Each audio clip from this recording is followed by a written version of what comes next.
जीते वही हैं जो शेर होते हैं, बाकी तो मिट्टी के ढेर होते हैं। अगर आप अपनी जिंदगी को सफल बनाना चाहते हैं तो शेर के ये गुण अपना लीजिए। शेर की तरह अपने लक्ष्य पर नजर रखना। शेर जब भी शिकार करता है तुरंत अपने शिकार पर नहीं लपकता है, वह अपने शिकार पर नजर गड़ाए रखता है, क्योंकि उसे पता है अगर उसका जरा सा भी ध्यान हटा, उसकी जरा सी भी हलचल शिकार को उससे दूर कर सकती है। यानी आपको अपने लक्ष्य को पाना है तो उस पर नजर गड़ाए रखनी होगी। अगर आपका जरा सा भी ध्यान हटा, जरा भी लक्ष्य से भटके, मानो खेल खत्म। तो उस शेर के जैसे शांति से अपने लक्ष्य पर नजर रखो और सही वक्त आने पर उसे हासिल कर लो। यदि आप कुछ सोच सकते हैं तो यकीन मानिए आप उसे पूरा भी कर सकते हैं। शेर जैसे आजाद बनो, किसी को फॉलो मत करो। एक भेड़ अपने जीवन में कभी भी किसी को लीड नहीं करती है, इसीलिए उसकी पूरी लाइफ का कंट्रोल किसी और के हाथों में होता है। दूसरी ओर शेर किसी को फॉलो नहीं करता, उसकी लाइफ का कंट्रोल उसके हाथों में होता है। वह आजाद है, कभी किसी की नहीं सुनता है, वह आजादी के लिए लड़ता है और बेफिक्र होके आजादी से घूमता रहता है।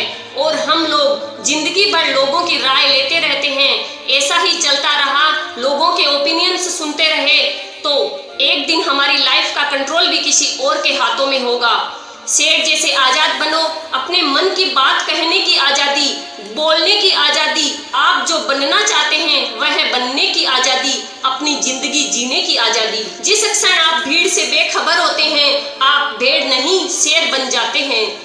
शेर जैसा निडर साहस, वीरता शेर का प्रमुख गुण होता है। शेर कभी समर्पण नहीं करता है, भले ही वह जंगल में 10 लक्कड़बगों से घिरा हो, अंत तक लड़ता रहेगा। हो सकता है आप भी असफलताओं से घिरे हो, लक्ष्य का शिकार करते करते थक गए हो, पर हार मत मानो, आत्मसमर्पण मत करो, समस्याओं का सामना करते रहो। असफलताओं से डरे बिना समस्या ही झुकेगी, आप नहीं। शेर जैसी योग्यता, कहा जाता है शेर एक दिन में 20 घंटे सोता है, फिर भी वो कभी भूखा नहीं मरता है, क्योंकि वह जब भी उड़ता है अपने काम में पूरी शिद्दत से लग जाता है। आप भी अपने काम को पूरा करो, उठो और शेर के जैसे अपने काम में शिद्दत से लग जाओ। यह मायने नहीं रखता कि आपने कितनी देर तक काम किया, आप पूरी रात जगे, दिन भर मेहनत की या कितने घंटों काम किया। मायने यह रखता है कि आपने काम कैसा किया है, किस शिद्दत से किया है, उस काम की वैल्यू क्या है। काम के घंटे मायने नहीं रखते, काम की वैल्यू मायने रखती है। आपके जीवन में जो मायने रखता है उस पर काम करें। जीते वही है जो शेर होते हैं, बाकी तो मिट्टी के ढेर होते हैं। अपने सपनों को साकार करने के लिए इतनी शिद्दत से मेहनत करो कि जो आज हंस रहे हैं तुम्हारे सपनों पर, कल तुमसे मिलने को सपने देखें।